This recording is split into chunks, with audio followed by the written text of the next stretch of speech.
এটা বলেন তো কি গাছ মানে কি ফল? আপনারা যদি জানেন অবশ্যই কমেন্টে জানাবেন।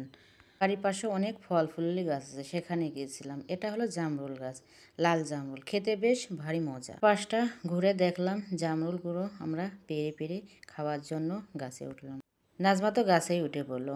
গাছে উঠে কটা জামরুল পেলো, লাল জামরুল, খেতে আসলে খুবই মজা। জামরুল কিন্তু সাদা কালারেরও হয়, লাল কালারের, কিন্তু লাল কালার দেখতে যেমন কালার মানে লালটে, খেতেও অনেক মজা। আবার গাছে নতুন নতুন ফুল ফুটেছে। মানে ওই এক জামরুল ফুরাই গেছে, আবার ফুল ফুটেছে নতুন করে হবে বলে। এখানে একটা কলা গাছে কলার কাঁধ পড়ে, এটা হলো সবরি কলা, খেতে বেশ ভারী মজা লাগলে পাকে। চারপাশটা সবুজে ঘেরা। মানুষ এখানে গরুর জন্য ঘাস লাগাইছে, পাট গাছ আছে, আরো অনেক সুন্দর। নাজমা তো এখানে নাচানাচি শুরু করে দিল, আসলে সবকিছু দেখি।